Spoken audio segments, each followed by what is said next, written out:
Bueno, egunon, eskerrik asko danori. Bueno, la presentación la he preparado en castellano simplemente porque recibí el primer... Ha sido algo improvisado. Recibí el borrador de la charla en castellano y di por supuesto que iba a ser en castellano, sin más, ¿no? Pero bueno, a partir de ahí, yo soy presidente de EKAI Group. En EKAI Group somos analistas, fundamentalmente, ¿no? Entonces, cuando empezamos a hablar de qué hacemos o de qué es lo que se debería hacer, luego ya lo explicaremos, pero en realidad, bueno, estamos hablando no de lo que vamos a hacer nosotros, porque nosotros somos analistas, no somos agentes políticos ni agentes sociales, ¿no? Pero bueno, entonces siempre es un poco arriesgado proponer ideas para que otros las hagan, pero bueno, es un poco lo que cada uno puede aportar, ¿no? Bien, la idea era, dentro de ese contexto de urgencia en esa carrera en la que nos han introducido, que parece que nos conduce hacia una guerra europea, hacer aportaciones desde un punto de vista positivo, es decir, de qué hacer al respecto, sobre todo, ¿no? Algo hay que hablar, claro, del contexto, ¿no? Es inevitable para situarnos, ¿no? Y en el propio enfoque de la charla, si comentamos con Gabriel, que podía haber un cierto riesgo en relacionar directamente lo que hay que hacer con una ideología o una filosofía concreta, cuando esto es algo que interesa a todo el mundo, ¿no? A todo el mundo, independientemente de su forma de pensar y tal. Entonces, bueno, independientemente de que hagamos un enfoque desde distintos puntos de vista, yo creo que esto es importante que tengamos en cuenta esto, ¿eh? Que independientemente de la forma de pensar de cada uno, de la ideología, estamos ante una situación de riesgo para todos y, por lo tanto, es algo en lo que todos deberíamos posicionarnos de una forma o de otra, cada uno desde su perspectiva, lógicamente, ¿no? Bueno, pues vamos allá porque como hay dos presentaciones, no tenemos mucho tiempo, entonces voy a intentar acelerar en alguna medida. Si no, si os interesa profundizar en algo, pues ya me lo comentaréis luego en la charla, ¿no? Sí es importante tener en cuenta como punto de partida esto, ¿no? ¿Por qué estamos en la situación actual? ¿Por qué nos llevan a la guerra? Y para nosotros este es el punto de partida. Que la élite corporativa, esa élite corporativa que desde nuestro punto de vista controla Europa y Estados Unidos, hace tiempo que se está sintiendo amenazada, ¿no? ¿Desde cuándo? Bueno, fundamentalmente hay un contexto que cambia al final de la Guerra Fría, en los años 90, cuando caen los regímenes socialistas, y en ese momento las corporaciones occidentales de alguna forma se sienten dueñas del mundo. Y lo dicen, además, lo dicen repetidamente. Hablan de el fin de la historia. Ya no tenemos oposición, podemos hacer con el mundo lo que queramos, prácticamente, ¿no? Han caído los regímenes socialistas, controlan totalmente Occidente, controlan los medios de comunicación, controlan la opinión pública, desaparecen en la práctica las ideologías distintas. Esto ya sé que para algunos es un poco ofensivo, pero en la práctica se siguen manteniendo nuestra visión, claro, se siguen manteniendo las palabras de izquierda, derecha o centro, pero son solo palabras porque en realidad todos se alinean a partir de los años 90 en el mismo espectro de sometimiento a los grandes intereses de las corporaciones occidentales, ¿no? Entonces, se habla de el fin de la historia, ya el liberalismo occidental ya se ha hecho dueño del mundo, no tiene oposición, podemos hacer lo que queramos con el mundo y con Occidente. Y desde el punto de vista geopolítico, que hoy, en la charla de hoy es especialmente importante, surge lo que se llamó la doctrina Wolfowitz en Estados Unidos a principios de los 90, ¿no? Es decir, los Estados Unidos, dentro de ese poder corporativo mundial, los Estados Unidos tienen capacidad para controlar el mundo y deben actuar de forma consecuente con esa capacidad, tienen derecho a intervenir en los países que entiendan conveniente y, eso sí, enemigos. Tenemos un enemigo a someter, que es Rusia. Y ya lo dicen en el año 92, ¿no? Bueno, este es el famoso libro del fin de la historia. Este es Wolfowitz, el protagonista de aquella doctrina, ¿no? Bueno, a fines de los 90, bueno, ya hacen análisis en los que en esas amenazas de futuro dicen, bueno, controlamos el mundo, pero ¿qué tenemos que hacer para seguir controlando el mundo en el siglo XXI? Y ahí les aparecen una serie de riesgos, ¿no? Bien, que los analizaron, bueno, el proyecto por el nuevo siglo americano fue el más claro, ¿no? amenazas que detectan a fines de los 90, principios ya de este siglo. Primero, ya no es solo Rusia, Rusia y China como poderes independientes y no controlados. Son grandes países que no controlamos, que tienen otras culturas y que son una amenaza potencial. Agotamiento del modelo económico. Un modelo económico le solemos llamar neoliberal, es el que está implantado desde los años 80, es un modelo económico que no está funcionando, la economía no crece, está crecientemente endeudada, esto está relacionado con el hundimiento demográfico, se sabe que no es sostenible y esto es un peligro claro para esas élites que se asientan en que el modelo económico funcione. Si deja de funcionar, su poder desaparece. Y una tercera amenaza es Internet, porque a partir de los años 90 estas élites se han hecho con el control de todos los grandes medios de comunicación, controlan los medios de comunicación, vamos a decir, oficiales, de izquierda, de derecha, centro, etcétera, pero a través de Internet ven que van perdiendo poco a poco, ya al principio del siglo era una parte de la población muy pequeñita, pero que tienen el riesgo de ir perdiendo una parte creciente de la población, ¿no? Bueno, no me voy a extender aquí. A cada una de esas amenazas desarrollaron unas estrategias que al final solo les han resultado parcialmente, ¿no? Han intentado pues, acosar, rodear, someter a Rusia y China, no lo han conseguido, han intentado controlar Internet a través de las redes sociales, luego de la censura, solo lo han conseguido parcialmente, el modelo económico sigue sin funcionar, ¿no? Bueno, mientras tanto, desde el otro lado, pues Rusia, China y los países emergentes, a través de esa organización que conocéis de los BRICS, etcétera, pues han ido incrementando fuerza desde un punto de vista político, militar y económico y apuntan a lo que se está llamando un mundo multipolar, es decir, sustituir el mundo unipolar en el que hemos vivido hasta ahora, en el que el poder ha estado muy concentrado desde un punto de vista político, si queréis, en Estados Unidos, Europa, desde un punto de vista económico, en Wall Street y la City, se suele decir. Bien, el modelo económico sigue sin funcionar, la influencia de Internet sigue creciendo a pesar de todo lo que se ha hecho. Entonces, en el año 2022, esas estrategias de enfrentamiento más o menos soterrado con Rusia y con China estallan en el conflicto en Ucrania. Estas élites piensan que, bueno, ya hemos conseguido que Rusia muerda el anzuelo, empezamos a poner en marcha las políticas de sanciones, vamos a hundir su economía, vamos a cambiar el régimen, ya está, ya tenemos el camino hecho para ganar. Entonces, ¿qué ha sucedido? Que Rusia está ganando la guerra, ¿no? Y está ganándola de una forma ya clarísima. Y esto es lo que genera una situación de pánico, ¿no? Frente a esa situación de pánico corporativo, estas élites tienen dos opciones. La primera, en teoría, negociar acuerdos con estas nuevas potencias, etcétera, y recolocarse en ese nuevo mundo multipolar. Si es un mundo multipolar, hay distintos polos de poder. Bueno, pues nosotros podemos ser uno, podríamos decir. Bueno, pues esas élites occidentales podrían decir, bueno, Rusia se desarrolla por un lado, China por el otro, India por el otro, los países emergentes en conjunto por otro, pero nosotros mantenemos un espacio dentro de ese mundo multipolar, ¿no?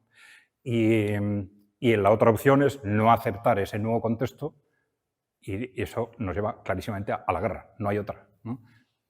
¿Qué tipo de guerra? ¿Dónde? Etcétera, ¿no? Pero una guerra que ya ha empezado. Ya hace tiempo que se habla de una guerra fría, no hay ninguna duda, supongo, a estas alturas de que en una guerra fría estamos y en una guerra caliente, pues de forma indirecta, pero cada vez más cercana en cuanto que las posibilidades de enfrentamiento directo entre las grandes potencias nucleares pues están ya encima de la mesa, ¿no? Bueno, el tema es, en ese contexto, ¿por qué nos llevan a la guerra? La razón fundamental es el pánico ante esa situación, ¿no? Y el pánico, pues que durante estos días, estos son imágenes de estos días, ¿no? El enorme peligro para la OTAN, ¿no? De lo que está pasando, es decir, de que Rusia esté ganando la guerra en Ucrania en concreto. Macron advierte de la muerte de Europa. Están diciendo, esto nos lleva a la muerte de Europa. Europa en peligro mortal.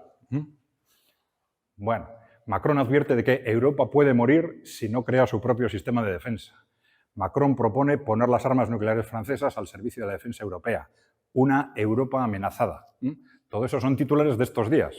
Están pensando en la situación que ya está encima de la mesa. Militares de la OTAN ya están en Ucrania para el control del armamento, operaciones de inteligencia y formación. Esto Esto es algo que se sabía desde hace tiempo, pero que ya se está reconociendo expresamente. Están desde el principio y ahora quieren llevarlo de forma expresa, cada país con su bandera, etcétera. Eso es lo que está proponiendo Macron, hacerlo ya de forma abierta. Y el primer ministro polaco, Tusk, reconoce la presencia de soldados de la OTAN en Ucrania, ¿no? Scholz llama a la producción masiva de armas en Europa, Scholz rearma a Alemania con la vuelta del servicio militar obligatorio, Borrell dice que Rusia es el mayor riesgo asistencial para Europa.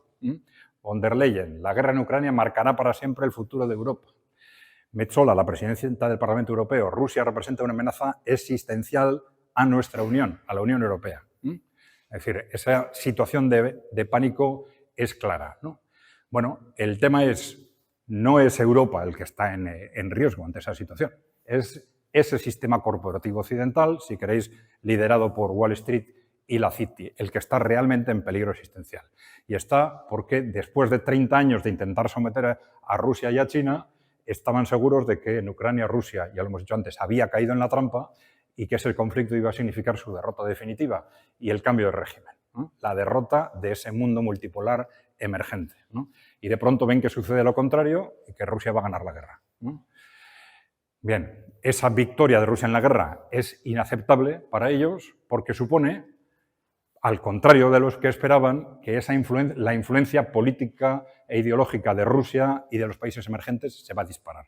Es decir, ya no es solo que se vaya a imponer ese mundo multipolar, sino que la influencia de estos países y de sus estrategias anticorporativas, que es lo que les preocupa a ellos fundamentalmente, pues se va a disparar. Ya en muchos países europeos ya es una influencia importante, pero se va a disparar. Un mundo multipolar, y eso supone perder el control del mundo, ese control del mundo que han tenido, pero a medio plazo temen perder también el control de Europa y Estados Unidos por la influencia anticorporativa de Rusia y de China, que es lo que fundamentalmente ha unido a estos países.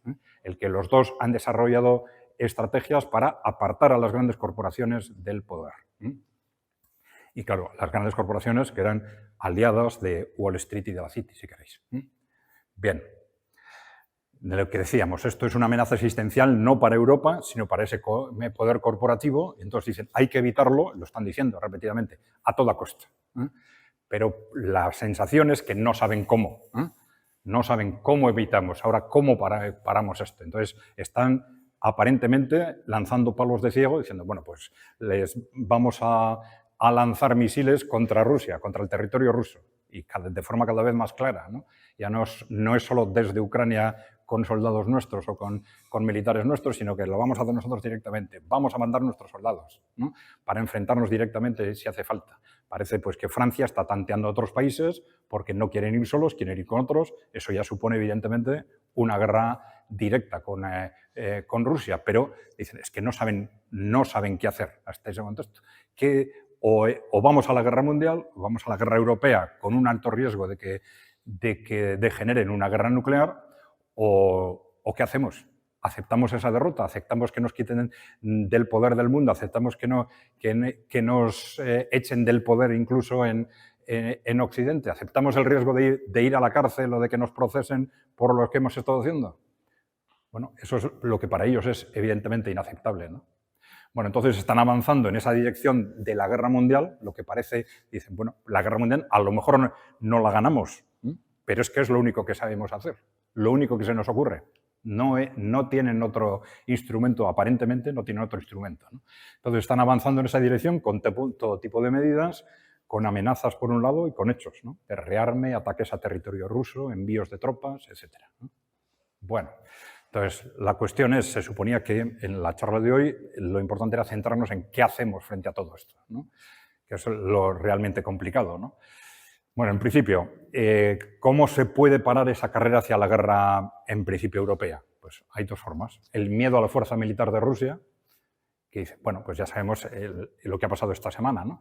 En Rusia han dicho, bueno, pues si enviáis tropas, vamos a tener en cuenta lo que puede pasar, que va a haber respuesta, puede haber respuesta directamente contra vosotros, y no necesariamente en Ucrania, sino en otra fuera de Ucrania también.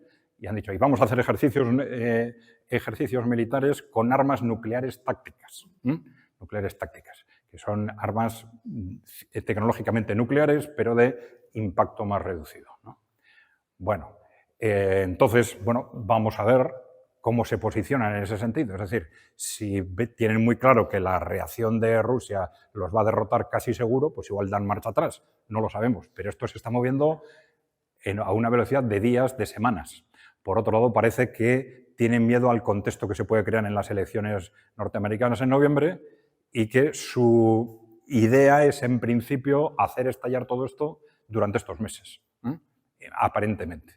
Ahora, este puede ser evidentemente un freno. Es decir, bueno, pues esa locura, nos metemos en esa locura con una expectativa, no sé, de ganar de un 50%. Pero de pronto dices, sí, pero esa expectativa resulta que no es más que de un 5%, pues igual no entro ahí, ¿no? Bueno, y la otra posibilidad sería una reacción popular, que es de lo que voy a intentar hablar algo, porque claro, evidentemente el que la fuerza militar de Rusia sea mayor o menor o se perciba de una forma u otra en Occidente, eso no está en nuestras manos, ¿no? La reacción popular, pues evidentemente de alguna forma sí, ¿no? Retos de esa posible reacción popular. Primero, falta de tiempo. Claro, las reacciones populares necesitan un tiempo y no sabemos cuánto tiempo tenemos, ¿no? Porque podemos estar hablando de meses o de semanas, no sabemos, ¿no? Y otro problema, la ausencia o debilidad extrema de la oposición política organizada en Europa y también en el País Vasco. Ya lo hemos comentado antes, ¿no? Desde los años 90 las distintas ideologías en la práctica desaparecen. Esta es nuestra visión. En la práctica desaparecen, se siguen manteniendo las palabras izquierda, derecha, centro, pero en realidad son neoliberales de izquierda, neoliberales de derecha, neoliberales de centro. Para muchos esto es ofensivo, pero es la realidad. Yo puedo repetir 1000 veces, no, es que a mí mi sistema ideal es no sé cuál, pero si en la práctica no lo cuestiono, en la práctica trabajo, dentro del sistema, en la práctica no cambio nada, pues evidentemente mi modelo es el modelo neoliberal. Me llame a mí mismo como me llame, ¿no? Bien, entonces dentro de esa ausencia de la oposición política organizada en Europa, pues esa teórica oposición no es capaz de enfrentarse a este tipo de situaciones. No es que no sea capaz de enfrentarse, es que ni hablan, ni mencionan estos temas.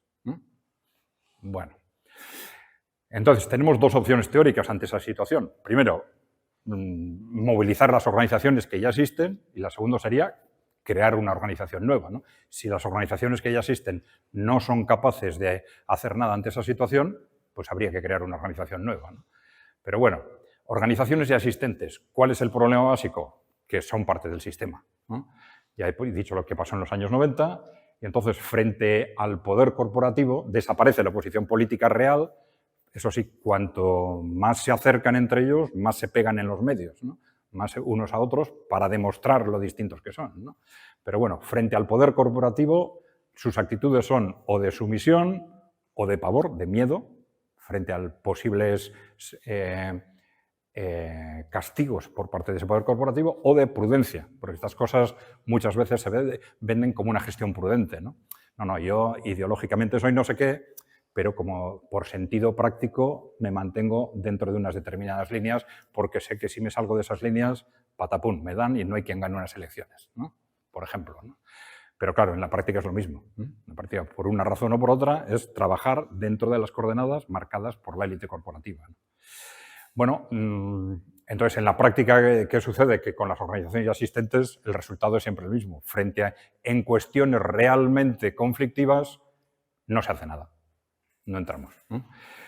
Bueno, están surgiendo en los últimos años lo que se llama organizaciones populistas emergentes o populistas conservadoras, sobre todo, ¿no? Entonces, ahí hay un concepto que es interesante, que se ha trabajado mucho en los últimos años, pero que es muy interesante para valorar este tema, que es el de la disidencia controlada. Vamos a ver algo de esto, ¿no? Bueno, un tema interesante en este sentido. Gaza sí, pero ¿qué pasa con Europa, ¿no? Bueno, y es sorprendente cómo se están movilizando los jóvenes, los estudiantes, muchas organizaciones sociales ante lo que está pasando en Gaza, que evidentemente es una barbaridad, que está muy bien que se movilicen, pero no hay ni una sola palabra frente a lo que está pasando en Europa. Que nos puede dejar lo que está pasando en Gaza en un juego de niños en cuestión de meses, ¿no? Y ni palabra, ¿no? ¿Y esto por qué es, no? Bueno, es en principio conceptualmente sorprendente, ¿no? Ahí tenemos una tradición sospechosa, en ese sentido, que es una tradición de muchos movimientos populistas, de izquierda entre comillas, porque ya sé, lo de izquierda, derecha o centro hay que aclarar muy bien lo que quiere decir en cada caso, ¿no? Una tradición sospechosa en las últimas décadas de una solidaridad constante con países como Venezuela, Cuba, Palestina, el Sáhara, pero que nunca dicen nada sobre Europa. Nunca nada sobre Europa. Entonces, claro, es que es un tipo de solidaridad muy cómoda porque no compromete a nada. Y no digo que esté mal, no digo que esté mal, pero no compromete a nada. Luego mandamos allí, además, cooperantes a decirles lo que tienen que hacer, pero dice, bueno, ¿y tú en Europa qué haces? No, en Europa yo no hago nada. Ah, vale, pues muy bonito, ¿no? Pero es que esto es lo que hemos estado haciendo. Es decir, una serie de organizaciones o movimientos teóricamente alternativos, dicen, pero ni se plantean ni analizan absolutamente ninguna alternativa para aquí, para Euskal Herria, para Europa, y eso sí, viva Venezuela, viva Cuba, ¿no? Sorprendente, pero sospechoso. Ya nos está apuntando cuál es el entorno en el que de alguna forma nos podemos encontrar, ¿no? Es decir, estamos hablando de una solidaridad con entornos lo suficientemente lejanos como para que no nos comprometa nada significativo. Para no decir, no, es que sí, estamos apoyando que esto se haga en Venezuela o en Cuba, pero es que son contextos distintos, son países en desarrollo, ¿no? Aquí. Esto no me compromete a hacer nada aquí, ¿no? Es decir, ¿entendéis, no? Bueno, ¿qué pasa con la disidencia en Occidente, ¿no? Bueno, tenemos esas fuerzas, vamos a llamarle populares, anticorporativas, y hemos dicho, hay una fuerza creciente del nacionalismo conservador, populismo conservador, como queréis llamarle, en Estados Unidos y en Europa Occidental. En Estados Unidos, evidentemente, pues la mitad de la población, ¿no? Entre el trumpismo y el no trumpismo, ¿no? Pero bueno, y también en los últimos años hay una fuerza creciente de los movimientos surgidos en la izquierda, repito que en la tradición de la izquierda, si queréis, anticorporativa, que se están desmarcando de lo que era la izquierda tradicional, como es el BSV, el movimiento de Sarah Wagenknecht en Alemania. Las encuestas le dan ya entre un 10 y un 15% del voto. El movimiento de Robert Kennedy en Estados Unidos o el Partido Socialdemócrata de Robert Fico, que está gobernando ahora en Eslovaquia. Bien, entonces vemos que cómo al final la reacción frente a lo que está sucediendo en general en Occidente y en concreto frente a este contexto de guerra, pues tiene reacciones en algunos movimientos populistas de derecha y también más en populistas de izquierda, ¿no? Bien. Por ejemplo, esto es un tema interesante. La disidencia de los gobiernos no es imposible. No es imposible en Europa. Tenemos el caso de Hungría. Bueno, Hungría, democracia cristiana. Ideología, democracia cristiana. Democracia cristiana populista, ¿no? Entonces, como es una democracia cristiana que se enfrenta al sistema, pues entonces se les echan todos los adjetivos encima, claro, ¿no? Pero bueno, en principio se posicionan contra el modelo capitalista de los últimos decenios y también contra el atlantismo y la guerra. Es decir, dentro de los gobiernos europeos, estos gobiernos se están desmarcando. Y esto hay que reconocerlo y es importante en sí mismo. Y luego tenemos el caso de Eslovaquia. Y aquí la ideología es socialdemocracia, pero también en contra del posmocapitalismo, el capitalismo de los últimos años, en contra del atlantismo y la guerra. Con menos fuerza que en Hungría, porque es un gobierno más reciente, todavía no está tan consolidado como está consolidado el de Hungría durante unas elecciones tras otras, ¿no? Pero bueno. Bueno, y luego tenemos esas organizaciones populistas emergentes también, conservadoras por un lado, pero también cada vez más, vamos a decir, de izquierda, ¿no? Como este BSV en Alemania o el gobierno de Eslovaquia, ¿no? En general, claro, los medios de comunicación, ante el que se marca el sistema, insulto, insulto, insulto, insulto, ¿no? Entonces, ¿cómo gestionamos esto? Bueno, pues primero no fiarse de los medios, ¿eh? Entonces, analizar las realidades en concreto, los hechos, lo que realmente se propone y no se propone. Valorarlas sin prejuicios, pero con prudencia. Y atención a lo que se llama disidencia controlada. Bueno, ¿qué es esto de la disidencia controlada? Bueno, pues en general es la utilización de la frustración social para impulsar organizaciones que en realidad están actuando para el poder corporativo. Muchas veces el poder corporativo te crea un problema, entonces gestiona, empieza a utilizar, a aprovechar la propia reacción contra ese problema. ¿Vale? Esto no es algo nuevo, sino que el fascismo y el nazismo fueron un claro ejemplo de esto. Fueron claramente impulsados por las grandes corporaciones, ¿no? El objetivo aparente era canalizar, vamos a decir, las frustraciones sociales en Alemania y en Italia, pero el objetivo real era hacer frente a la amenaza que el movimiento obrero y la Unión Soviética representaban para las grandes corporaciones, ¿no? Entonces, ahí, en aquel momento, las grandes corporaciones tenían una amenaza existencial. Pensaban que su existencia estaba en peligro por el movimiento obrero y por la Unión Soviética. Y entonces, ¿qué hicieron? Pues ven una situación de frustración social por razones sociales, económicas, etcétera, y entonces impulsan organizaciones que, aprovechando esa frustración social, en realidad están trabajando en lo más importante para esos objetivos de las grandes corporaciones. Entonces, eso es un instrumento, aquello fue muy clarísimo, pero es un instrumento muy fácil de utilizar para quien tiene todo el dinero del mundo. Si tú manejas medios de comunicación, manejas financiación de partidos y tal, crear nuevas estructuras, nuevas organizaciones que canalicen ese tipo de frustraciones, las propias contradicciones de tu propio sistema, pues es muy fácil.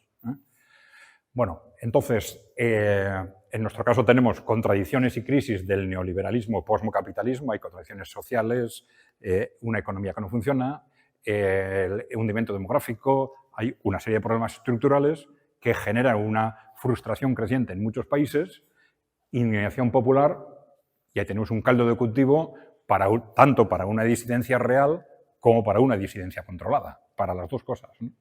Bueno, entonces, ¿cuál es el problema de esto? Que para que haya una disidencia real, tenemos el problema de que las organizaciones populares, en el sentido de las que se supone que defienden los intereses de la gente, han sido cooptadas. Entonces han taponado el espectro político de representación de los ciudadanos, ¿no? Entonces seguimos confiando todavía en esas grandes organizaciones que se llevan la mayoría de los votos, y esto dificulta el que surjan estos movimientos que acaban surgiendo al final, como hemos visto, pero esto dificulta que surjan movimientos de disidencia real, ¿eh? Bueno, el poder corporativo conoce las contradicciones del sistema actual y la disidencia controlada es uno de los instrumentos claves para seguir controlando la situación. La he controlado hasta ahora generando esos problemas y voy a controlar también a través de si puedo, ¿no?, a través de esas organizaciones de disidencia controlada que me van a gestionar esa frustración, ¿no? Bueno, algunas claves. ¿Cómo gestionamos este tema de la disidencia controlada? Bueno, ¿cómo detectamos si una disidencia es controlada o no? Bueno, pues un tema importante es cómo se organizan esas organizaciones, ¿no? Las organizaciones son normalmente los partidos políticos, se suele decir que son o optan entre ser grupos de cuadros o de masas, es decir, si su fuerza está o no en la base. Fuerza que puede ser o desde el punto de vista de movilización o desde el punto de vista de financiación, de cuotas. Pero los partidos de masa son los que se apoyan en una base muy fuerte y los de cuadros son los que tienen una base débil y entonces se apoyan sobre todo en una dirección que, claro, normalmente esas direcciones nunca viven por sí mismas. Los recursos y el apoyo, si no lo tienen abajo, lo tienen fuera. Y entonces, ¿ese fuera qué es? Pues los medios de comunicación que controlan las corporaciones, el dinero que les dan las empresas, etc., ¿no? Entonces, si una organización se estructura como un grupo de políticos de cuadros, ya hay que desconfiar. Hay que desconfiar porque si no en el primer momento, en el segundo van a depender de esos financiación, esos apoyos externos, que al final son apoyos corporativos prácticamente siempre. Bien. Las organizaciones de cuadros, por ello, tienden a ser rápidamente controladas por el poder corporativo si no lo son desde el principio, ¿no? Bien, otro tema interesante para detectar la disidencia controlada, la posición demagógica o visceral frente a los retos del posmocapitalismo. Frente a esos problemas que generan esa frustración social, se adopta, las organizaciones de disidencia controlada tienden a manipular emociones también. En lugar de decir, bueno, a ver, ¿cuál es aquí el problema? ¿Qué es lo que tenemos que hacer desde el punto de vista general? ¿Cómo lo resolvemos? No, en lugar, gestionan emociones, las emociones de rechazo social y alimentan esas emociones sin más. No, más que resolver los problemas, intentan manipular las emociones. Bien, y luego suele suceder que además de presentarse como disidencia en ámbitos más emotivos, en los temas socioeconómicos se alinean con los intereses corporativos. ¿Vale? Bueno, son algunos elementos que nos pueden ayudar a detectar una organización si realmente es lo que dice o responde a otros intereses. Bueno, ¿qué pasa en Euskal Herria? Bueno, tenemos algunos elementos especiales. Somos un territorio muy pequeño. Cuanto más pequeño es un territorio, es más dependiente del entorno. Pero en sentido contrario, si intentamos hacer cosas distintas, representamos normalmente un menor riesgo para los grandes poderes y a veces te dejan hacer porque eres un territorio pequeño. ¿Vale? Pero bueno, entonces, precisamente por ser un territorio pequeño, ese contexto geopolítico tiene una importancia clave para nosotros, ¿no? Bien, tanto desde el punto de vista de nuestro posicionamiento ideológico como nuestra evolución política, ¿no? ¿Qué sucede? Los países pequeños, y sobre todo los países con reivindicaciones pequeños, con reivindicaciones nacionales, tienden a aliarse con el diablo si hace falta. Decimos, bueno, y esto nos ha pasado aquí, tenemos esas sensaciones, somos un país pequeño, estamos amenazados por Francia, estamos amenazados por España, que son países muy grandes, pronto viene un tercero y te dice, igual yo te ayudo en algo, ¡pum! No me lo pienso, pero esto te puede llevar al desastre. Entonces, es comprensible que se haga eso, pero eso te puede llevar al desastre. Hay que más que ver lo que les ha pasado, por ejemplo, a los kurdos, que están rodeados de enemigos, entonces vienen los israelitas y vienen los norteamericanos, yo te ayudo, si haces esto y esto y esto, pues no me lo pienso, ¡pum! Y se alían con los norteamericanos y con los israelitas inmediatamente, ¿no? Ahora, igual se están buscando el desastre cara al futuro con esas alianzas, ¿no? Eso nos puede pasar o nos puede haber pasado perfectamente en Euskal Herria y hay que tener mucho cuidado con esto, claro, ¿no? Bueno, desde los años 90 estamos en ese mundo unipolar. Todo el mundo busca aliarse con Wall Street y la City porque es donde está el poder. Y nosotros también. Y nuestras fuerzas políticas también. A partir de los 90 han intentado a toda costa llevarse bien con Wall Street y la City. Porque es lo realista. No sería realista intentar no llevarse bien con esos. ¿Vale? Entonces eso hay que tenerlo en cuenta, ¿no? Tenemos una dependencia o interrelación, si queréis, con el mundo anglosajón. Y esto tiene su importancia porque, claro, el mundo anglosajón es la cabecera de ese mundo corporativo, ¿no? Esto ha tenido sus ventajas desde el punto de, seguramente todavía las está teniendo desde el punto de vista de tener buenas relaciones internacionales y sus riesgos, sobre todo ahora, en un momento en que ese mundo está a punto de caer, probablemente. Bueno, y ahí tenemos un riesgo de no reposicionarnos a tiempo en ese contexto, ¿no? Entonces, bueno, si es posible reposicionarse o no, pues puede depender de líderes concretos, de qué pase con las organizaciones. Esto necesitaría un estudio más detallado, quizás organización por organización, etcétera, ¿no? Bueno, ¿qué podemos hacer en los grupos sociales y políticos que ya existen? Bueno, pues en teoría, primer paso, pues cada uno en su grupo o partido de confianza podemos detectar personas sensibilizadas para ver si existen o no existen, porque igual habrá algún grupo político donde sencillamente no existe. Ya sabéis que la tendencia de los partidos políticos, sobre todo a medida que cogen poder, es ir olvidando la ideología. Entonces, las razones ideológicas o los intereses generales y tal les van a importar a la mayoría un pito, si no es el primer año, es el año número 5 o el año número 9, en las segundas o terceras elecciones, porque lo único que les importa son las elecciones. Vale, y eso es una tendencia casi inevitable en los partidos políticos, ¿no? Bueno, un segundo paso puede ser, si he detectado algunas personas sensibilizadas con lo que está pasando, lo que se podría hacer, pues crear un grupo de opinión interno en ese grupo político, ¿no? O en ese partido, que organiza reuniones o presentaciones o que simplemente difunda información, ¿no? Y un tercer paso, pues reuniones con líderes o cuadros clave de la organización o partido político para intentar reposicionarles o posicionarles sobre este tema. Bueno, en definitiva, importancia de la evolución del contexto europeo. Lo que podamos hacer o no depende, no sabemos cuánto tiempo tenemos, no sabemos a qué velocidad se van a decantar las cosas, no sabemos a qué velocidad puede esto saltar a la opinión pública. El miedo puede saltar a la opinión pública o no, ¿no? La importancia de la movilización individual desde el punto de vista de recoger información, de empezar a compartir información. Internet es un instrumento extraordinario, ¿no? Antes una persona sola difícilmente podía hacer algo, ahora una persona sola puede hacer un trabajo importante en Internet si se dedica a ello, ¿no? analizar cuáles de las estructuras actuales nos sirven, asociaciones, sindicatos, partidos políticos, si creemos que hay estructuras actuales que, aunque no hagan nada o que estén paralizadas, pero pueden moverse, pues igual podemos hacer un trabajo dentro de ellas. Si no, si creemos que no, pues claro, la opción es crear una nueva estructura, un movimiento social que no sea controlable por las élites. Claro, aquí la duda es si tendremos tiempo. No sabemos. No sabemos si hay tiempo para este tipo de cosas, ¿no? Entonces decimos, hay que prepararse para 3 posibles contextos. El primero, que el proceso se alargue. Claro, muchas veces sucede también con las crisis económicas, pero con las crisis geopolíticas muy claramente, ¿no?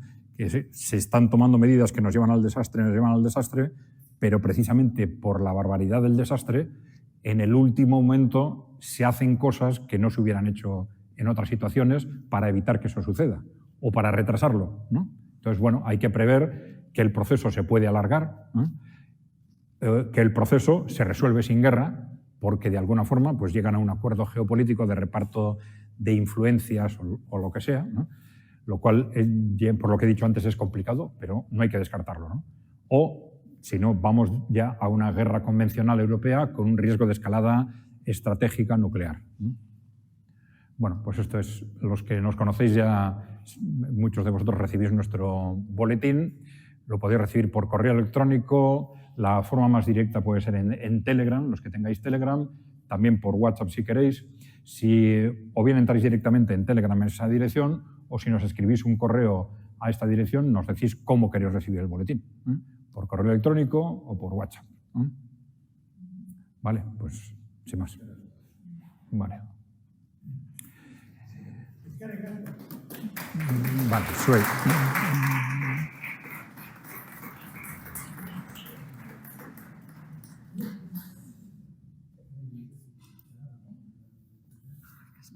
Vamos a ver.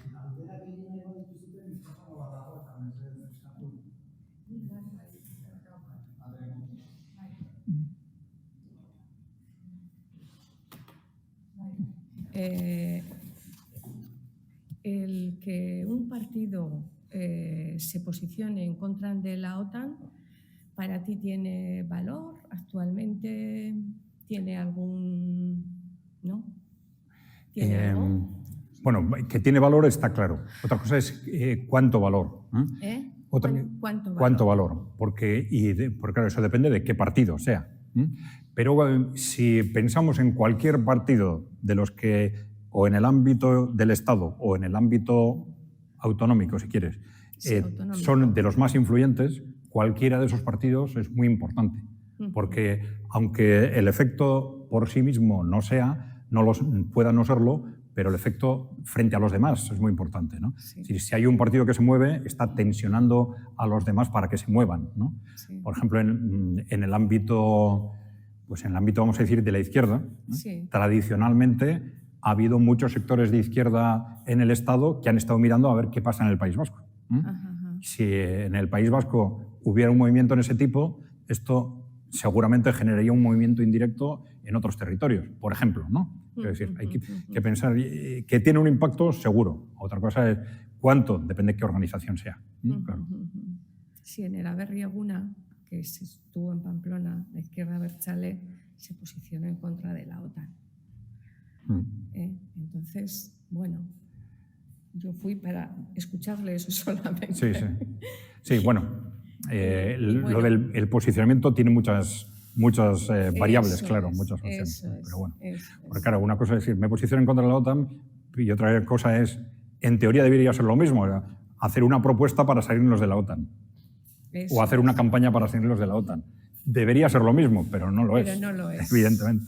Porque la ideología de los partidos es una cosa y la realidad tiende a ser, lamentablemente, tiende a ser otra. Por eso te he hecho la pregunta, ¿no? Totalmente a ver, ¿qué valor distinta. le das, ¿no? Sí. A eso? Claro, valor, pues eso, es que el posicionamiento puede tener muchas variables, ¿no? Es decir, claro, si ahora el Partido Socialista, por ejemplo, en España dijeran nos posicionamos en contra de la OTAN, o nos posicionamos sobre todo para salir de la OTAN, igual que están ahora hablando de Israel, pues del tema de reconocimiento del Estado palestino, pues sería evidentemente muy importante, claro.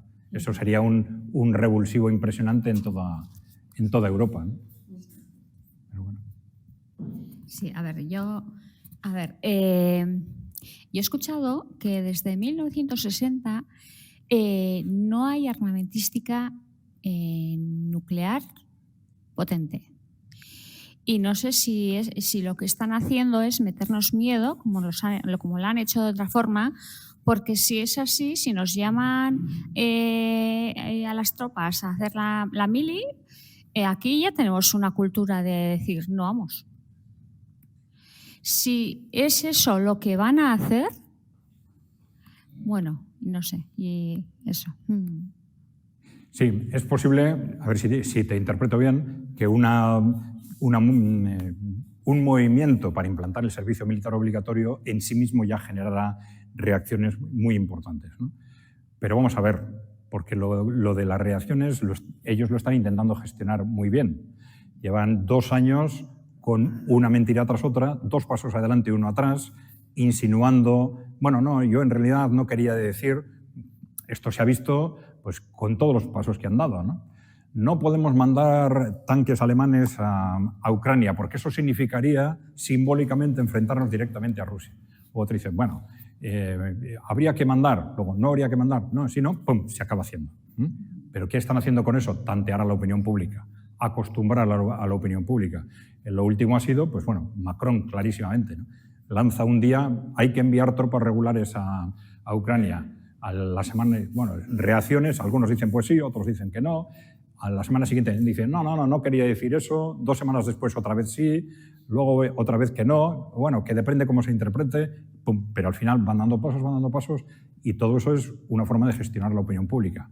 Claro, lo del servicio militar obligatorio en concreto es un paso muy importante. Ahora, lo que no sé es si en esa dinámica ya de guerra europea eso va a tener una velocidad tal que permita generar unas reacciones sociales frente a un movimiento de ese tipo. No sabemos, porque a lo mejor para cuando llegue el servicio militar obligatorio aquí, pues igual ya para entonces ya la guerra convencional ha saltado de guerra convencional a estratégica, digamos. Bueno, y otra cosa, Putin. Nos están poniendo a Putin como un diablo asqueroso. Bueno, desde siempre, ¿no? Rusia siempre ha sido la mala y Estados Unidos siempre los buenos. Yo he escuchado que Putin no quiere ir a la guerra y que lo están shishando, a ver, cada vez más, a ver si al final consiguen que entre en la guerra. Bueno, vamos a ver. Independientemente de temas personales, porque claro, se habla mucho de Putin, pero Putin, como casi no hay ningún líder que se sostenga él solito, ¿no? Entonces, claro, con Putin fueron al poder una serie de movimientos que venían de los servicios de inteligencia, del ejército y de los sindicatos, ¿no? Intentando darle la vuelta a lo que había pasado en Rusia en los años 90. Entonces, a partir de ese momento, ¿qué hacen? Pues lo fundamental fue apartar a las grandes corporaciones, en parte occidentales y en parte rusas, pero bueno, estaban intermezcladas, apartarlas del poder. Eso que aquí se ha hablado de los oligarcas famosos, ¿no?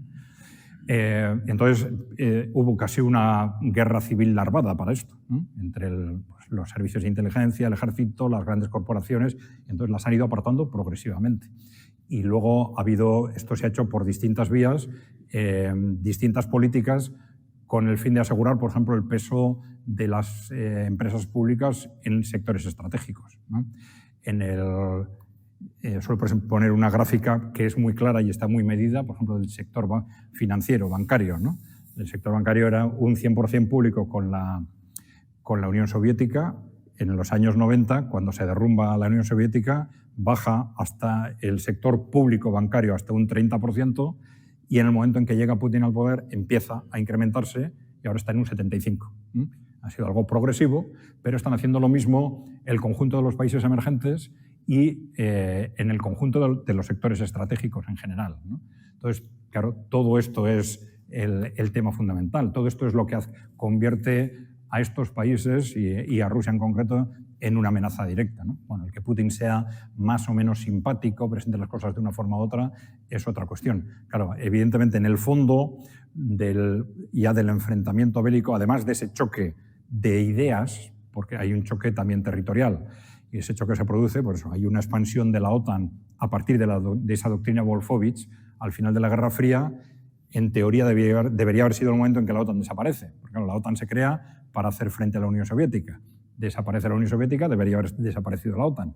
Pero no solo no desaparece, sino que se utiliza como un instrumento para el despliegue de ese poder corporativo. Entonces se va extendiendo cada vez más, intentando acercarse a las fronteras de Rusia para arrinconarla y someterla, ¿no? Y claro, el último paso, el que ya era absolutamente inaceptable para Rusia, fue el golpe de Estado para hacerse con el control de Ucrania en el 2014. Bueno, entonces a partir de ahí, pues bueno, no voy a entrar en quién tomó qué decisión, tal. Ya en decisiones concretas podemos buscar responsables distintos. Yo creo que lo importante ahora, sobre todo a medida que se van complicando la situación y va pasando el tiempo, es las ideas de fondo de cada uno y el futuro, hacia dónde nos lleva el conflicto, ¿no? Según cómo se desencadene, ¿no? Adrián, dos preguntas. La primera, oír que se quiere recuperar el servicio militar obligatorio puede sorprender, ¿no? Yo recuerdo que no hace ni un mes, en un programa de radio, en concreto en la COPE, ya se estaba legitimando esta cuestión. Y se decía explícitamente recuperarlo no solamente para los hombres, sino también para las mujeres. Ello conllevaría que quien tiene que tomar la decisión es el Gobierno del Reino de España. La pregunta sería, tenemos en el Congreso de los Diputados representantes vascos que están sosteniendo en la práctica este Gobierno. ¿Qué podrían hacer para impedir que se tomara esta decisión, la de recuperar el servicio militar obligatorio para hombres y para mujeres, y se colocaran en situación de riesgo a la gente joven de Euskal Herria? Segunda pregunta. Sí. Me gustaría que nos hablaras de un concepto que creo haberte oído, que es el de la cosmovisión de la aristocracia europea. ¿Qué es eso y qué hay detrás? Sí, bueno, vamos a ver qué podrían hacer esos representantes políticos o de los grupos políticos vascos. Bueno, simplemente oponerse políticamente, precisamente por lo que habéis comentado vosotros, podría ser muy importante, ¿no? Es decir, la amenaza de que como consecuencia de esa oposición política frontal se produzca una oposición social en el País Vasco, ¿no? Ya en sí mismo ese hecho sería muy importante. Pero claro, lo ideal sería que se produjese antes de que el conflicto estalle. Porque claro, con lo que nos podemos encontrar es que estalle esa guerra europea y que luego lo del servicio militar obligatorio se plantee, oye, pues que es que ya están luchando en París, ¿no? Y entonces están aquí ya. Y entonces ya no me importa nada que haya resistencia social en un sitio u otro, tomo medidas drásticas y lo impongo, porque eso no hay que descartar. Estamos en una situación extrema. Una cosa es que tengamos un movimiento social de oposición al servicio militar obligatorio en un sistema de respeto más o menos de libertades cívicas, y otra cosa es en un sistema ya que diga, no, aquí estamos en situación de guerra y aquí todo el mundo pasa por el aro y el que no quiera, pues va a la cárcel o peor, no sabemos hasta dónde puede llegar. Pero podemos estar en una situación límite. Claro, lo importante sería que esa oposición política clara, incluso esas fuerzas políticas, evidentemente, también pueden movilizar a la sociedad, evidentemente, ¿no? Pero por lo menos lo primero sería que empiecen a hablar del tema, que empiecen a hablar y hablar lo más claro posible. Porque están haciendo como si el tema no existiera. ¿Por qué? Porque es un tema conflictivo, claro, evidentemente. Y el otro, sí. Bueno, vamos a ver, el tema de esa cultura aristocrática. Sí, todo eso lo hemos analizado desde el punto de vista de valores, cultura, valores, ideología, ¿no? Hoy hemos hablado sobre todo de geopolítica, de lo que está pasando, lo que ha pasado en el mundo en los últimos 30, 40 años en el ámbito geopolítico, eso qué consecuencias tiene desde el punto de vista de una posible guerra, qué está pasando ahora, ¿no? Pero lo que tú comentas está más relacionado con lo que ha pasado en nuestra sociedad en las últimas décadas desde el punto de vista de cultura y valores, ¿no? Cuando hemos hablado de posmocapitalismo, como es el capitalismo neoliberal, si queréis, en el ámbito socioeconómico, capitalismo posmoderno en el ámbito de la ideología. Entonces, lo que hemos analizado es que esas ideas y esas corrientes del posmodernismo tienen un origen bastante antiguo, un origen que podemos situarlo en el siglo, de alguna forma, en el siglo XIX. En el siglo XIX, sobre todo, relacionado con una posición conceptual o ideológica del poder en Gran Bretaña, fundamentalmente. Esto empieza con el malthusianismo. Malthus era un economista británico entre el siglo XVIII y XIX que lanzó la idea de que el mundo iba al desastre porque la producción de alimentos crecía menos que el incremento de la población. Entonces, bueno, pues ya empezó un movimiento de una serie de ideas que cuestionaban la población, cuestionaban, luego también veremos el desarrollo, y siempre se utilizaban y tenían éxito porque eran interesantes para las élites corporativas. El malthusianismo en concreto se demostró enseguida que era falso. Es decir, ¿por qué? Pues porque gracias a la tecnología la producción de alimentos se incrementaba mucho más que la población, ¿no? Pero a pesar de demostrarse que era falso, se utilizó desde el principio, por ejemplo, para reducir las ayudas a los pobres, ¿no? Estos se reproducen demasiado porque tienen demasiadas ayudas, cuantos menos ayudas tengan mejor, ¿no?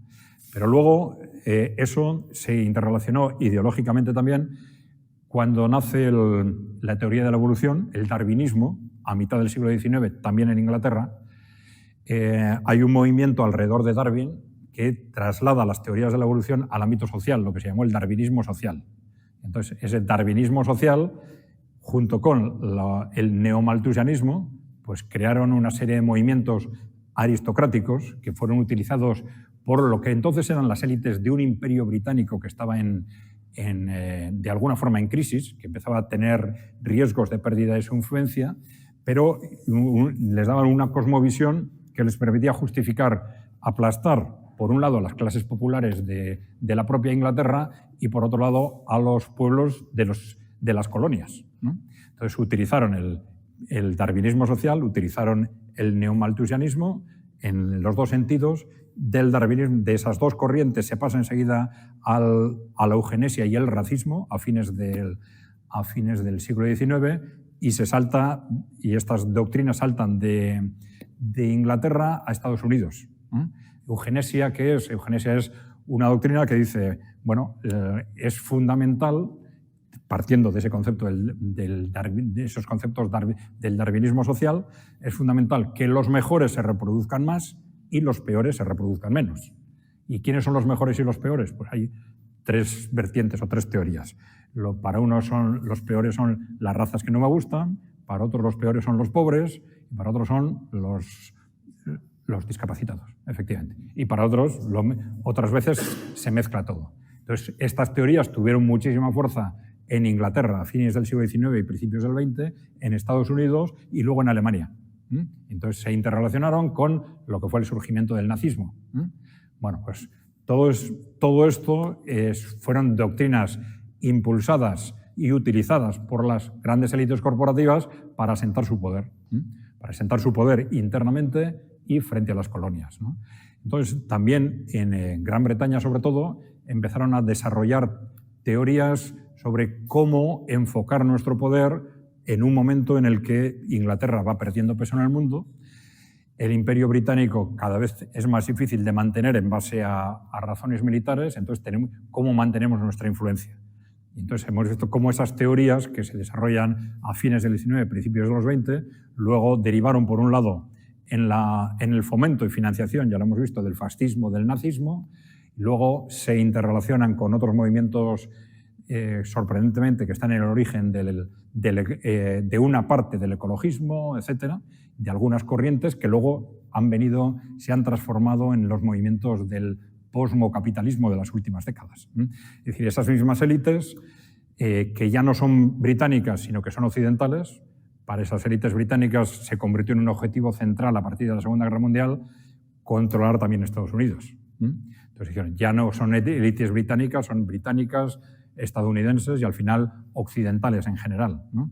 Bueno, y durante la Segunda Guerra Mundial, durante la Guerra Fría, desarrollaron una estrategia que se basa sobre todo en el poder de Estados Unidos y al final de la Guerra Fría se apoyan sobre todo en el ámbito socioeconómico, en el neoliberalismo y en el ámbito sociocultural, en el posmocapitalismo. Bueno, y creo que esto es más o menos lo que me preguntabas, ¿no? Es decir, sí se detecta enseguida una línea muy clara, tanto desde el punto de vista de los autores como desde el punto de vista de los intereses que se defienden, a partir de esas teorías del siglo XIX, desde Inglaterra o Gran Bretaña, Estados Unidos, la Alemania nazi y posteriormente la Guerra Fría en Estados Unidos y las teorías del posmocapitalismo de los últimos 30 años, 30-40 años aproximadamente. Lo preguntaba ante el hecho, ¿no?, de que cuesta aceptar, ¿no?, que seres humanos, ¿no?, puedan ver desde esos valores culturales a otros seres humanos como siervos y en algunas épocas prescindibles, ¿no? Yo creo que lo más duro para la gente sencilla, yo creo que es asumir esto, ¿no?, que pueda haber esos seres humanos, ¿no?, con esos valores capaces de tomar decisiones psicópatas, ¿no? Porque la gente sencilla, mentalmente, psicológicamente, eso es difícil de asumir.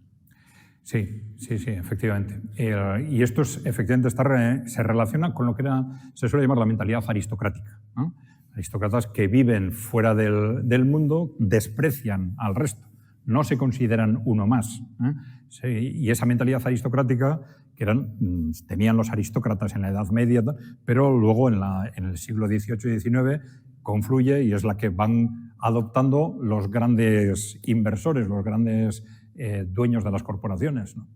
Y al final esas élites, cuanto más se van concentrando, más se alejan del ciudadano común, más nos ven como gente despreciable, digamos. Y por eso no es extraño que alimenten ese tipo de teorías, por ejemplo, de que somos demasiados. Somos demasiados nosotros, no ellos. Es una forma de decir, sois demasiados, ¿no? Entonces alimentan todo tipo de teorías, sois demasiados y nos generáis un problema con la alimentación. A fines del siglo XIX, con el neodarwinismo, dicen, no, sois demasiados y nos generáis problemas sociales y organizáis revoluciones.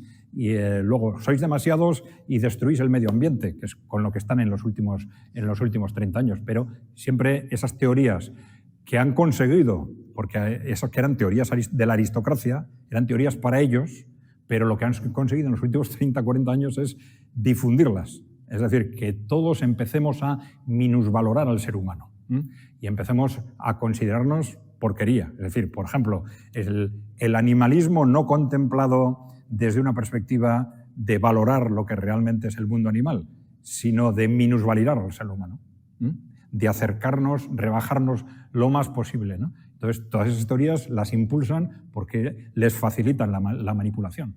Cuanto menos valoremos al ser humano, pues más fácil les es tomar medidas contra el ser humano, evidentemente, ¿no? Es curioso, y este es un tema sensible también, ¿no?, y que para nosotros en este análisis histórico fue una sorpresa, ¿no?, cómo en la segunda mitad del siglo XIX cómo abordan el tema religioso. Porque nosotros cuando hablamos de las religiones las vemos por un lado como, digamos, como manipulación. Últimamente esto, digamos, en la mentalidad popular se ha extendido mucho. Las religiones son un instrumento de dominio, un instrumento de manipulación popular, pero siempre han sido una mezcla de valores sociales, independientemente de los temas dogmáticos, de valores sociales positivos y de manipulación. Porque claro, para que las religiones tuvieran fuerza, tenían que partir de valores sociales reales. Bueno, entonces es curioso cómo, a partir de la teoría de la evolución, utilizan esos conceptos y empiezan a cuestionar las religiones como un estorbo, porque se dan estas élites británicas y luego norteamericanas se empiezan a hacer primero agnósticos y luego ateos.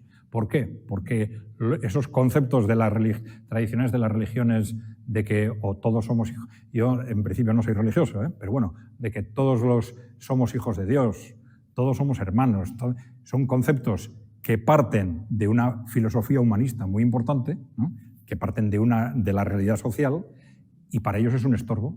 Queremos ir más allá a la hora de manipular a la gente, y las religiones son un estorbo para esto, ¿no? Entonces es un tema que para nosotros fue sorprendente, pero es muy interesante para interpretar cómo de pronto Dicen, bueno, ya no necesitamos las religiones, vamos a decir, para manipular, porque ya tenemos la televisión, ¿no? Y al contrario, las religiones, en la medida en que incorporan esos valores humanos tradicionales, son un estorbo. Porque ahora nos interesa decir que no, que hijos de Dios, ni nada, el ser humano es una mierda y yo puedo hacer lo que quiera, ¿no? con el ser humano, ¿no? Y además me interesa que ellos mismos piensen que son una mierda, ¿no?